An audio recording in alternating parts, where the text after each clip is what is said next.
تو یہ توحید کی تینوں قسمیں تھیں جن کا بیان آپ کے سامنے آیا. اور عجیب اتفاق ہے، توحید کی تینوں قسموں کے اندر شرک بھی لوگوں نے کیا، باوجود اس کے کہ اللہ رب العالمین کی ربوبیت کا اعتراف مجموعی اعتبار سے دنیا کی ہر قوم کے اندر موجود تھا. لیکن جیسے میں نے آغاز کلام میں آپ سے کہا کہ کچھ لوگوں نے کبر و اراد کی بنیاد پر اللہ کی ربوبیت کا انکار کیا.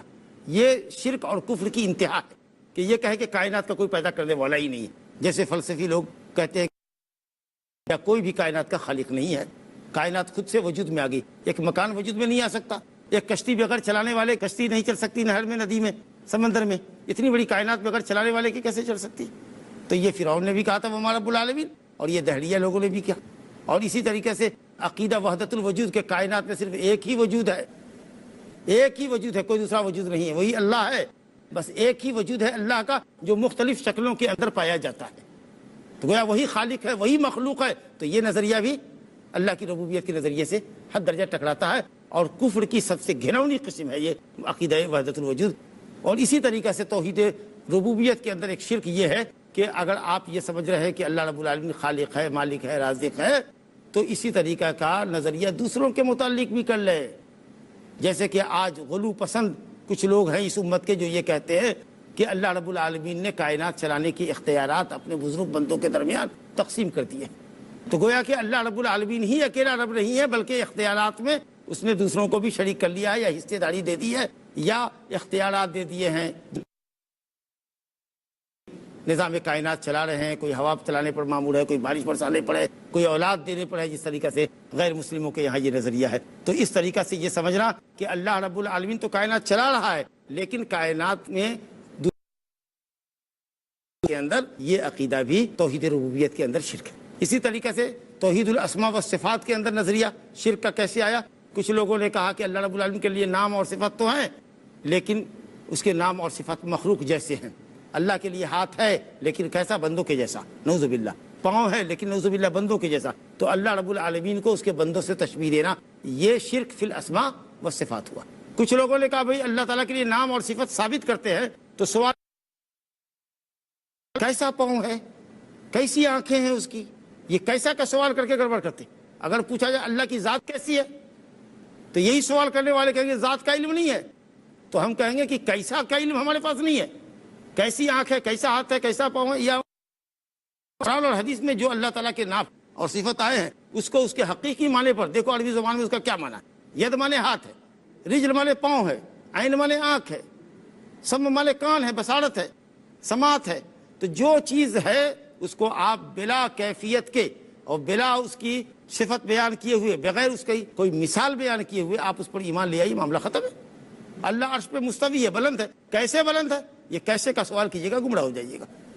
تو یہ سمجھ کر کے کچھ فرقوں نے اللہ کے ناموں اور صفتوں کا انکار کر دیا. جس طریقے سے کچھ لوگوں نے کہا کہ اللہ کے لیے صفات ہیں اور صفات کیسی ہے؟ مخلوق جیسی.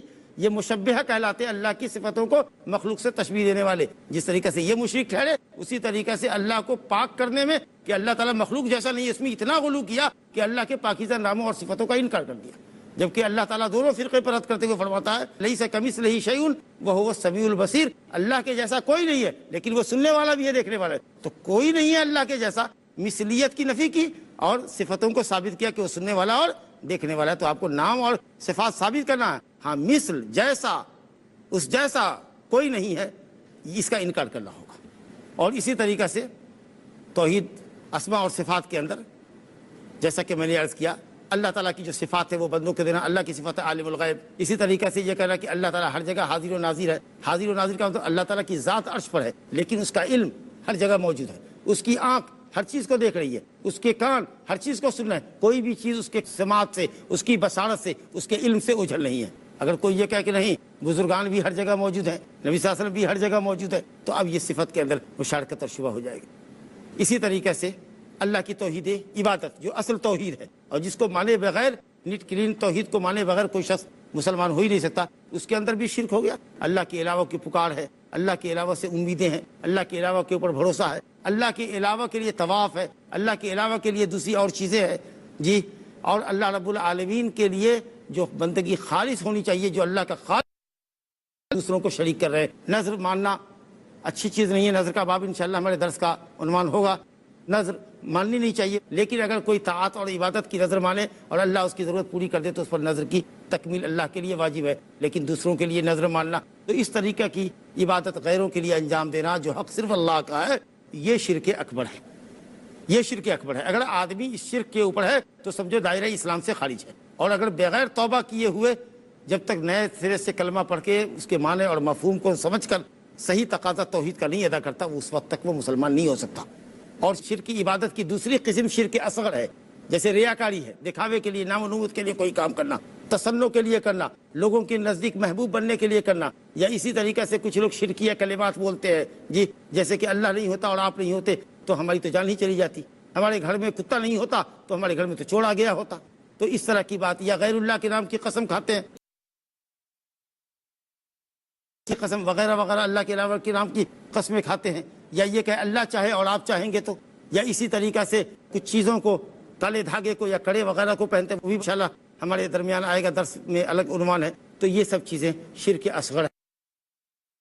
توحید میں یعنی جو بندگی ہے، بندگی کو اگر اللہ کے علاوہ کے لیے آپ انجام دیتے ہیں تو شرک اکبر، لیکن ریاکاری، نام و نمود کرتے ہیں، یا غیر اللہ کے نام کی قسم کھاتے ہیں، یا اس طریقے سے کسی ایسی چیز کو اپنے لیے ذریعہ شفا سمجھتے ہیں جس کو بنایا ہے، تو یہ شرک اصغر ہے۔ بہرحال اللہ تعالیٰ کی توحید جب تک تینوں قسموں کے ساتھ مکمل نہ ہو، توحید ربوبیت، توحید اسماء و صفات، جس میں عام طریقے سے کوئی اختلاف نہیں تھا، اصل میں جھگڑا جو تھا نبیوں کا ان کی قوموں کے ساتھ یا ایمان والوں کا کافروں کے ساتھ، وہ توحید عبادت کے اندر ہے کہ بندگی صرف خالص اللہ کے لیے ہونی چاہیے، اور جب تک یہ نہیں ہوتا ہے اس وقت تک آدمی مومن اور موحد نہیں ہو سکتا۔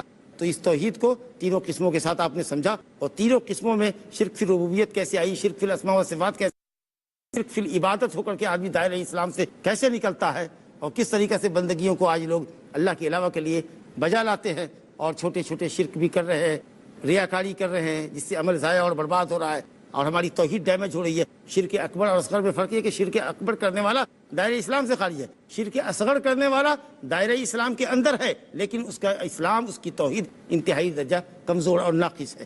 تو جب آپ نے یہ سمجھا تب یہ آیت سمجھنا آپ کے لیے آسان ہو۔ وَلَا تُشْرِكُوا بِهِ شَيْئًا، اور اس کی بندگی میں کسی کو شریک نہ کرو، نہ اس کی ربوبیت میں کسی کو شریک کرو، نہ اللہ کے سوا کسی کو رب اور کائنات کا چلانے والا مانو، اولاد مانگو تو اسی سے، قُلْ مَن بِيَدِهِ مَلَكُوتُ كُلِّ شَيْءٍ وَهُوَ، ساری کائنات اللہ کے ہاتھ میں، اللہ اکبر، اس کی پناہ میں لوگ جاتے ہیں، اس کے مقابلے میں کوئی کسی کو پناہ نہیں دے سکتا۔ قُلْ لِمَنِ الْأَرْضُ وَمَنْ فِيهَا إِن كُنتُمْ تَعْلَمُونَ، پوچھئے ان سے کہ زمین میں اور زمین کی چیزیں کس کی ہے، سب اللہ کی۔ قُلْ مَن رَبُّ السَّمَاوَاتِ، ان کا رب کون ہے، یہ سب اللہ کے لیے، فَسَيَقُولُونَ لِلَّهِ، یہ سب اللہ کے لیے۔ افلا تذکرون، قل افلا تذکرون، قل افلا تتقون، اللہ ہو۔ تو ربوبیت کے شرک سے بھی بچیے، اور ناموں اور صفتوں توحید، اور سب سے بڑھ کر اللہ سبحانہ وتعالیٰ کی توحید کو خالص کیجئے، بندگی صرف اللہ کے لیے بجا لائیے، اور ریا اور نمود سے پاک رہیے، انشاءاللہ آپ اللہ رب العالمین کے حق ادا کرنے والے ہوں گے، اور اللہ رب العالمین توحید پر اجر عظیم سے نوازے گا۔ دعا ہے کہ اللہ رب العالمین توحید کو، اپنی خالص بندگی کو حق کرنے کی توفیق عطا فرمائے، اور جملہ اقسام کے شرک سے، چاہے وہ ربوبیت میں ہو یا اسماء و صفات میں ہو یا اللہ کی توحید عبادت کے اندر ہو، شرک کی تمام قسموں سے اللہ رب العالمین بچنے کی توفیق عطا فرمائے۔ اگر ہم نے یہ کر لیا تو اللہ کے اس خالص حق کو، پہلے حق کو ادا کیا، جس کا ذکر اللہ تعالیٰ نے سورہ نساء آیت نمبر 36 میں فرمایا، وَاعْبُدُوا اللَّهَ وَلَا تُشْرِكُوا بِهِ شَيْئًا، وَبِاللَّهِ تَعَالَىٰ توفیق، وصلی اللہ علیہ نبینا محمد وآلہ وصحبہ اجمعین۔